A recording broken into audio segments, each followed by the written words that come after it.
CTETचा paper 1 इयत्ता 1ली ते 5वी आणि पेपर 2 इयत्ता 6वी ते 8वी या दोन्ही पेपरसाठी चाइल्ड डेव्हलपमेंट अँड पेडागॉजी हा सब्जेक्ट कॉमन आहे आणि या विषयाचे काही महत्त्वाचे प्रश्न या ठिकाणी आहेत. प्रश्न पहिला जो आहे, डेव्हलपमेंट रेफर्स टू, विकास म्हणजे काय? तर सिरीज ऑफ प्रोग्रेसिव्ह चेंजेस म्हणजे सततपणे होणारा जे बदल असतात प्रगतीच्या दिशेने त्यांना आपण विकास म्हणतो. याच्यातला ए, बी आणि डी हे 3 पर्याय चुकीचे आहेत, कारण ओन्ली फिजिकल ग्रोथ म्हणजे फक्त शारीरिक वाढ, इन्क्रीज इन नॉलेज म्हणजे फक्त ज्ञानामध्ये वाढ आणि डी जो आहे changes due to heredity only म्हणजे अनुवंशामुळे होणारे बदल, हे 3 पर्याय चुकीचे आहेत. सतत योग्य दिशेने होणारे बदल त्याला आपण विकास म्हणतो. त्यानंतर प्रश्न दुसरा जो आहे, learning is most effective when it is, या प्रश्नाचं उत्तर येईल की meaningful and link to prior knowledge म्हणजे जेव्हा शिक्षण अध्ययन हे अर्थपूर्ण असतं आणि पूर्व ज्ञानाशी जोडलेलं असतं तेव्हा ते इफेक्टिव्ह म्हणजे परिणामकारक असतं. या ठिकाणी हे 3 पर्याय चुकीचे आहे. पॅसिव्ह म्हणजे ज्यात विद्यार्थी काहीच करत नाही, शांत बसून असतो. टीचर सेंटर म्हणजे शिक्षक केंद्रित आणि रोड बेस्ड म्हणजे घोकंपट्टीवर आधारित. त्याच्यामुळे ए, बी, सी हे 3 पर्याय चुकीचे आहेत. प्रश्न तिसरा जो आहे, the principle that development proceeds from head to toe is called म्हणजे विकास हा डोक्यापासून पायाकडे होतो. हे जे तत्व आहे या तत्वाला काय म्हणतात? या तत्वाला म्हणतात सिफेलोकौडल. हा जो शब्द आहे हा लॅटिन भाषेतला शब्द आहे. कारण मूल जेव्हा गर्भावस्थेत असतं, पोटामध्ये असतं आईच्या, तेव्हा त्याची वाढ डोक्यापासून पायाच्या दिशेने या क्रमाने होत असते. आता प्रॉक्झिमोडिस्टल याचा अर्थ होतो सेंटर टू आउटवर्ड म्हणजे केंद्रस्थानापासून बाह्यस्थानाकडे. आता माणसाच्या शरीरामध्ये केंद्रस्थानी कोण असतं? तर मज्जारज्जू असतो आणि आउटवर्ड म्हणजे बाहेरचे अवयव कोणते असतात? हात आणि पाय. पण जेव्हा वाढ होत असते तेव्हा ती मज्जारज्जू पासून इतर अवयवांकडे अशी न होता आधी बाहेरच्या अवयवांची वाढ होते आणि नंतर मज्जारज्जूचा विकास होत असतो. त्यामुळे सिफॅलोकौडल हा पर्याय बरोबर आहे. जनरल टू स्पेसिफिक आणि कंटिन्युअस हे विकासाचा क्रम आहे हा. त्याच्यामुळे पर्याय क्रमांक ए हे तत्व आहे, ते या ठिकाणी बरोबर आहे. नंतर प्रश्न क्रमांक 4 जो आहे, डेव्हलपमेंट इज, विकास कसा असतो हा? डेव्हलपमेंट कशी असते? प्रेडिक्टेबल अँड ऑर्डरली म्हणजे प्रेडिक्टेबल म्हणजे आपण त्याचा अंदाज लावू शकतो आणि ऑर्डरली म्हणजे क्रमाने, असा असतो हा. हे तिन्ही पर्याय चुकीचे आहेत. डिसकंटिन्युअस म्हणजे त्याच्यात खंड पडतो का विकासात? नाही. सेम फॉर ऑल चिल्ड्रन सर्व बालकांसाठी तो समान असतो का? विकास नाही. अनरिलेटेड टू लर्निंग म्हणजे अध्ययनाशी त्याचा काही संबंध नाही, हे पण चुकीचं आहे. त्याच्यामुळे पर्याय क्रमांक सी. आता 5वं जे आहे, इंटेलिजन्स इज इन्फ्लुएन्स्ड बाय म्हणजे बुद्धिमत्तेवर कशा कशाचा परिणाम होत असतो? तर हेरिडिटी अँड एन्व्हायरमेंट म्हणजे अनुवंश आणि परिस्थिती या दोघांचा परिणाम होत असतो. प्रश्न क्रमांक 6, a child from a deprived environment may show. Deprived environment म्हणजे काय? ज्या बालकाला चांगलं वातावरण मिळालेलं नाहीये, चांगलं पर्यावरण मिळालेलं नाहीये, त्याच्या विकासामध्ये आपल्याला काय दिसून येतं? तर त्याच्या विकासामध्ये डिलेड डेव्हलपमेंट म्हणजे विकासामध्ये थोडासा आपल्याला विलंब दिसून येतो. या ठिकाणी परमनंट फेल्युअर तर काही होणार नाही, कोणताही माणूस कायमचा अपयशी होऊ शकत नाही. नो इफेक्ट म्हणजे त्या डिप्राईव्ह जे वाईट पर्यावरण आहे त्याचा काहीच परिणाम झाला नाही असंही होणार नाही, म्हणजे बी पण चुकीचं आहे. आणि सुपेरियर परफॉर्मन्स म्हणजे वाईट पर्यावरणामुळे आजूबाजूची परिस्थिती वाईट असल्यामुळे त्याचा परफॉर्मन्स खूप चांगला होईल, हे पण चुकीचं आहे. त्याच्यामुळे योग्य पर्याय आहे सी. यानंतर 7वा जो प्रश्न आहे, the most important primary agent of socialisation म्हणजे बालकाचं जे सामाजिकरण होत असतं त्याचं सगळ्यात महत्वाचा कुठे होत असतं ते सामाजिकरण? त्याचं उत्तर आहे फॅमिली, कारण कुटुंबापासूनच सामाजिकरणाला सुरुवात होते. प्रश्न 8वा जो आहे, socialisation helps children to. Socialisation म्हणजे सामाजिकरण. सामाजिकरणामुळे बालकाला कशामध्ये मदत होऊ शकते? तर लर्न सोशल नॉर्म्स म्हणजे समाजातले जे काही नियम असतात, वागणुकीचे नियम असतात, ते शिकण्यासाठी सामाजिकरणाची मदत होते. बिकम आयसोलेटेड म्हणजे काय? एकाकी बनणे, हे चुकीचं आहे. अवॉइड पियर्स म्हणजे मित्रांना टाळणे, हे पण चुकीचं आहे. रिजेक्ट अथॉरिटी म्हणजे एखाद्याचं प्रभुत्व अमान्य करणे, हे पण या ठिकाणी चुकीचं आहे.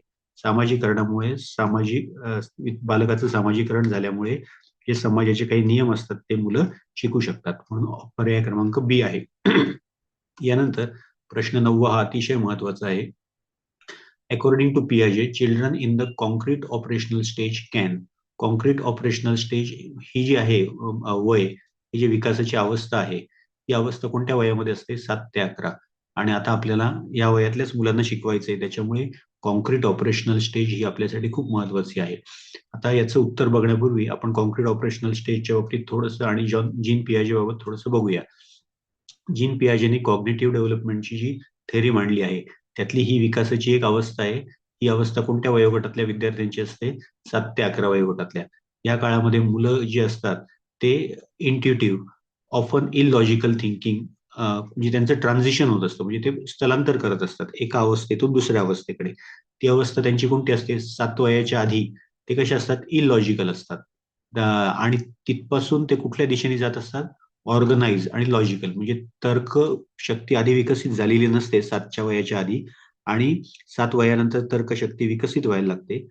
म्हणजे त्यांचा असा प्रवास असतो, तर्कशक्ती नाही इथपासून तर तार्किक विचार या दिशेने त्यांचा प्रवास चालू असतो. पण हे जे लॉजिक असतं, हे लॉजिक कसं असतं? कॉन्क्रीट असतं, म्हणजे निश्चित असतं. आणि हे लॉजिक 7 ते 11 वयोगटातले मुलं कोणत्या गोष्टीसाठी लागू करू शकतात? तर फिजिकल, ज्या गोष्टी त्यांना दिसतात, ज्या गोष्टींना ते हात लावू शकतात, त्याच गोष्टींच्या बाबतीत ते लॉजिक लावू शकतात. म्हणून इथे जे दिले, अकॉर्डिंग टू पियाजे, children in the concrete operational stage can perform logical operations on concrete objects.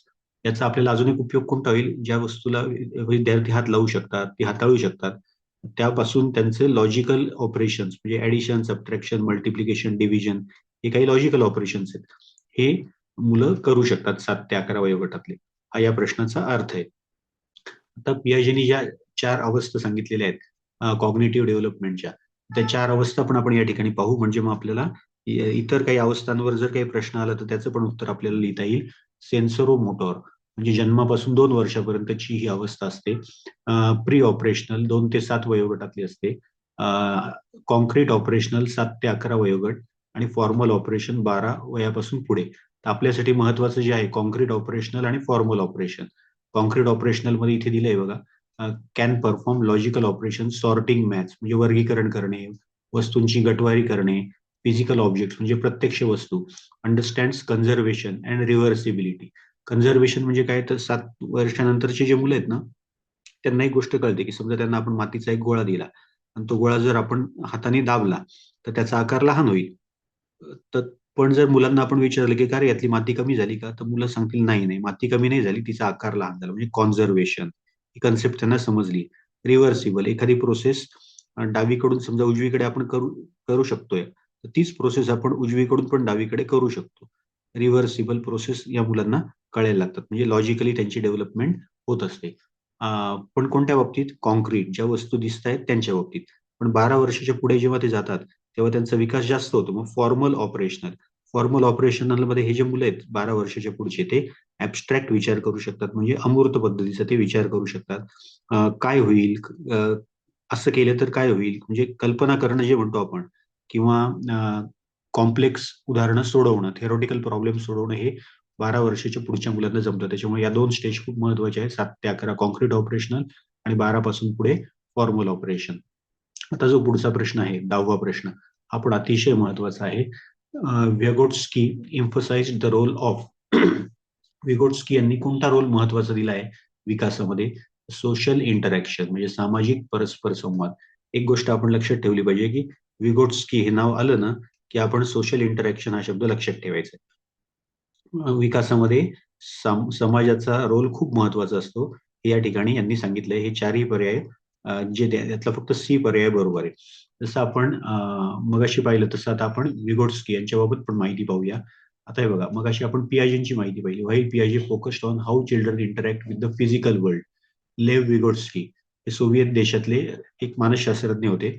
त्यांनी असा विचार मांडला की विद्यार्थी किंवा बालक सोशल वर्ल्ड, समाजातल्या क्रियांमध्ये सुद्धा सहभाग घेतात आणि त्यातून त्यांचा विकास होत असतो.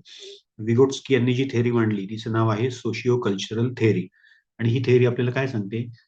की सोशल इंटरॅक्शन, सामाजिक त्यांची आंतरक्रिया जी असते आणि संस्कृती असते. सामाजिक आंतरक्रिया आणि संस्कृती यातूनच त्या मुलाची कॉग्निटिव्ह डेव्हलपमेंट, त्याच्या बुद्धीची वाढ, आकलन शक्तीची वाढ होत असते.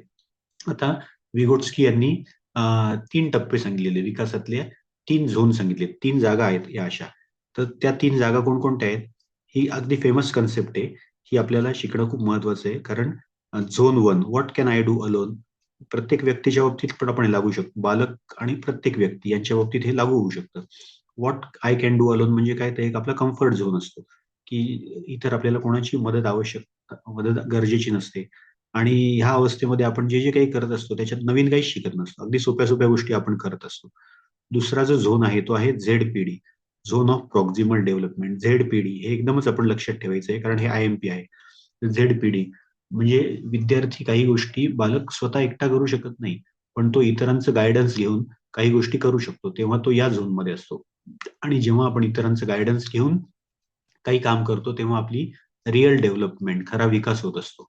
आणि तिसरा जो एक झोन आहे, what I cannot do eight, म्हणजे एकदम फ्रस्ट्रेशन.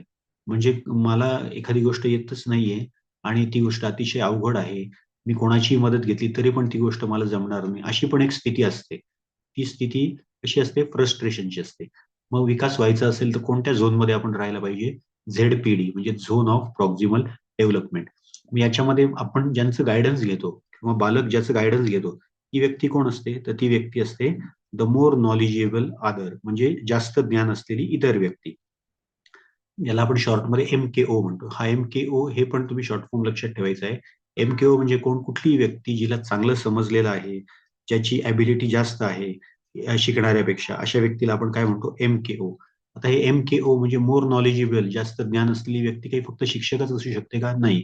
तर ही MKO म्हणजे पालक असू शकतात, कोच असू शकतात किंवा अगदी त्या विद्यार्थ्याचा जो सहाध्यायी आहे, पीअर, हा सुद्धा असू शकतो. इथे एक उदाहरण आहे की 10 वर्षाचा एक मुलगा शिकवतोय 8 वर्षाच्या मुलाला की टॅबलेट कसा वापरायचा. मग या ठिकाणी MKO, मोर नॉलेजेबल अदर, कोण आहे? तर 10 वर्षाचा मुलगा हा आहे. आता ह्याच याच्यामध्येच एक विगोट्स्की यांनी एक नवीन कन्सेप्ट मांडली, ही खूप IMP कन्सेप्ट आहे, scaffolding. Scaffolding while Vygotsky didn't use the exact term, म्हणजे हा शब्द काही प्रत्यक्ष त्यांनी वापरला नाहीये. हा जो शब्द आहे स्कॅफोल्डिंग, ही कन्सेप्ट म्हणजे हा शब्द वापरला आहे जेरोम ब्रुनर यांनी. पण मूळ कन्सेप्ट मात्र विगोट्स्की यांचीच आहे. काय आहे ही कन्सेप्ट? तर जसं बिल्डिंग बांधताना आपल्याला तात्पुरता काहीतरी आधार द्यावा लागतो, कुठल्या तरी गोष्टीचा एक आधार आपल्याला द्यावा लागतो, आणि एकदा ती बिल्डिंगचं बांधकाम वाढलं, पक्क झालं की नंतर आपण तो आधार काढून घेतो. त्याच पद्धतीने आपल्याला मुलांना शिकवायचंय, योग्य तितका वेळ त्यांना आपण आधार द्यायचा आहे, आणि एकदा त्यांचा अभ्यास पक्का झाला की नंतर आपल्याला तो टेम्पररी सपोर्ट असतो तो काढून घ्यायचा आहे.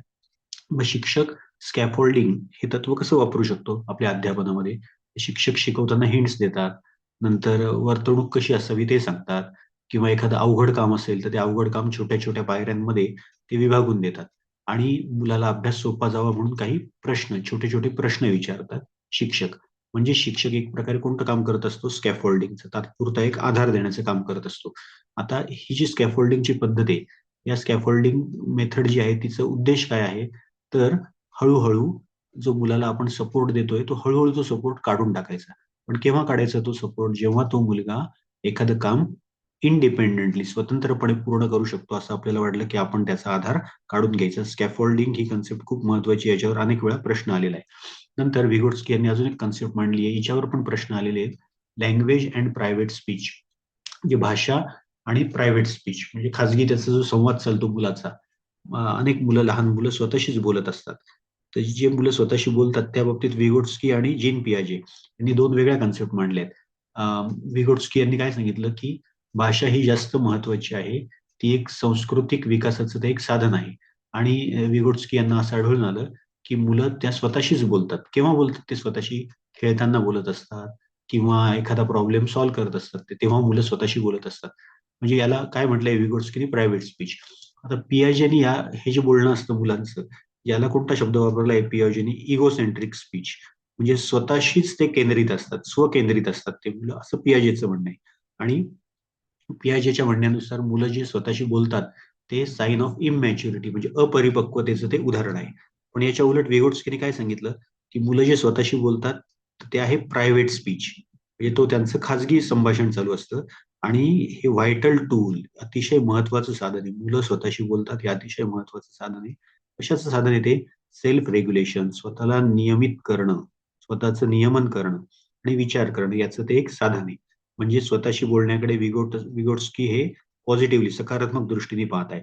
आता ट्रान्झिशन म्हणजे एका स्थितीतून दुसऱ्या स्थितीकडे जाणे. तर मुलं जसे मोठे होतील तसं त्यांचं काय होईल? हे स्वतःशी बोलणं हळूहळू कमी होत जाईल. म्हणजेच जो सेल्फ टॉक आहे, स्वतःशी बोलणं, ते मोठ्याने चालू आहे त्यांचं, लहान मुलांचं. पण ते हळूहळू काय होत जाईल? त्यांचं मनातल्या मनात बोलणं सुरू होत जाईल, म्हणजे सायलेंट इनर मोनोलॉग. म्हणजे माणूस जेव्हा विचार करतो तेव्हा तो स्वतःशीच बोलत असतो, फक्त ते आपल्याला ऐकू येत नाही. लहान मुलांचं मात्र ते आपल्याला ऐकू येतं. आता हा तक्ता अतिशय महत्वाचा आहे, विगोट्स्की वर्सेस पियाजे की डिफरन्सेस. याच्यावरती सुद्धा खूप प्रश्न येण्याची शक्यता आहे. सोर्स ऑफ लर्निंग, शिकण्याचं स्रोत कोणता आहे? पियाजेच्या मते इंडिपेंडंट एक्सप्लोरेशन, म्हणजे मुलं स्वतःच क्रिया करून नवीन गोष्टी शिकत असतात. म्हणजे त्या वैयक्तिक त्याच्यावर अवलंबून आहे. पियाजेच्या मते अध्ययन हे त्या जो मुलगा जे स्वतः स्वावलंबी होऊन करतो त्यानुसार त्याचं अध्ययन होतं. विगोट्स्की काय म्हणतो की सोशल इंटरॅक्शन अँड कल्चर, म्हणजे सामाजिक आंतरक्रिया आणि तिथली जी संस्कृती आहे त्यावर विद्यार्थ्याचं शिक्षण होत असतं. रोल ऑफ लँग्वेज, म्हणजे भाषेच्या बाबतीत पियाजेचं काय म्हणणं आहे की विचार आधी येतात आणि विचारातून भाषा जन्माला येते. विगोट्स्कीचं म्हणणं काय आहे की लँग्वेज शेप्स द थॉट, म्हणजे मुलं भाषा शिकतात आणि भाषा शिकल्यानंतर त्यातून विचार जन्माला येतात किंवा विचार आकाराला येतात. आता याच्यात पियाजेने काय सांगितलं होतं की ज्या विकासाचे टप्पे आहेत ते फिक्स आहेत, युनिव्हर्सल स्टेजेस आहेत, ते मगाशी आपण पाहिले. पण विगोट्स्कीने काय सांगितलं की नो फिक्स्ड स्टेजेस, म्हणजे विकासाचे असे फिक्स स्टेजेस नाहीये, विकास हा सतत होत असतो. या विकासाचे जे टप्पे पाहिले आपण विगोट्स्कीचे, ते पुन्हा एकदा वाटल्यास तुम्ही या ठिकाणी बघून घ्या. विकासाचे टप्पे हे बघा, आहे 4 स्टेजेस ऑफ कॉग्निटिव्ह डेव्हलपमेंट पियाजेने मांडलेले: sensorimotor, preoperational, concrete operational, formal operation. आणि आपल्याला याच्याकडे जास्त लक्ष द्यायचं आहे कारण परीक्षेला हे येण्याची शक्यता आहे. अशा पद्धतीने विकासाचे टप्पे पियाजेने सांगितले. आणि विगोट्स्कीने काय सांगितलं की विकास हा सतत होत असतो, त्याच्यामुळे त्याच्यात काही वेगळे असे टप्पे नाहीयेत. शिक्षणाच्या बाबतीत काय सांगितलंय पियाजेने? चाइल्ड मस्ट बी रेडी, म्हणजे मॅच्युरेशन, परिपक्वता ही खूप महत्वाची आहे शिक्षणासाठी. आणि विगोट्स्कीने काय सांगितलंय की परिपक्वता असेल किंवा नसेल, पण शिक्षकांनी योग्य सूचना देऊन त्या मुलाला विकासाच्या दिशेला ओढायचं आहे, म्हणजे त्याला प्रेरणा द्यायची आहे त्या मुलाला आणि विकासाच्या दिशेने घेऊन यायचंय. आणि यांनी काय सांगितलंय पियाजेने की त्याच्यासाठी आधी मॅच्युरिटी आवश्यक आहे, थोडा विचारांमध्ये फरक आहे. आता हा प्रश्न स्कॅफोल्डिंग हा खूप वेळेला महत्वाचा आहे. स्कॅफोल्डिंग हा प्रश्न, त्याच्यावरती ही कन्सेप्ट महत्वाची आहे की शिक्षक स्कॅफोल्डिंग कसं करतात, म्हणजे खोटा खोटा का होईना पण आधार कसा देतात शिक्षक. तर प्री टीचिंग वोकॅब्युलरी, म्हणजे शिकवताना जेव्हा आपण शब्दसंपत्ती आपल्याला शिकवायची असते, नवीन शब्द शिकवायचे असतात, तेव्हा आपण तो जो अडथळा असतो अवघड शब्दांचा, तो अवघड शब्दांचा अडथळा आपण काढून टाकतो. आणि त्यानंतर आपण मुख्य धडा सुरू करतो, म्हणजे अवघड शब्दांचे आपण सोपे अर्थ सांगतो ना, म्हणजे आपण काय करत असतो, आधार देत असतो. ब्रेकिंग इंटू चंक्स, म्हणजे लहान लहान तुकडे करणे. मग शिक्षक काय करतात की एखादा प्रोजेक्ट असेल, तो प्रोजेक्ट छोट्या छोट्या गोष्टी, छोट्या छोट्या पायऱ्यांमध्ये ते विभागतात. म्हणजेच छोटे तुकडे केल्यामुळे कसं आहे, एकदम पर्वत चढणं अवघड असतं पण एक एक पायरी चढणं सोपं असतं, म्हणजे शिक्षक त्यांना एक पायरी उपलब्ध करून देतात, म्हणजे एक प्रकारे आधारच देत असतात. हिंट्स अँड प्रॉम्प्ट्स, शिक्षक शिकवताना डायरेक्ट उत्तर देत नाही आपण विद्यार्थ्यांना, हे चुकीचं आहे डायरेक्ट उत्तर देणं. त्याऐवजी आपण काय करतो, मुलाला प्रश्न विचारतो. की मुलांनी जर एखादी शंका आपल्याला विचारली की आपण उत्तर न देता त्याला काय म्हणतो, तू हे कुठे पाहिलंय, तू कधी ऐकलंय का याच्याबद्दल, तू कुठे वाचलं आहे का, असे प्रश्न विचारून आपण त्याला योग्य उत्तराच्या दिशेने नेत असतो.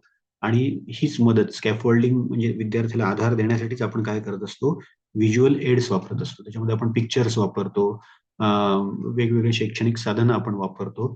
आणि जो अमूर्त भाग असतो, ऍबस्ट्रॅक्ट पार्ट, तो आपण मुलांचा पक्का करून घेत असतो. अशा पद्धतीने आपण चाइल्ड डेव्हलपमेंट अँड पेडागॉजी यातले 10 अतिशय महत्वाचे प्रश्न या ठिकाणी आपण पाहिलेले आहेत आणि हे सगळेच प्रश्न अतिशय महत्वाचे आहेत.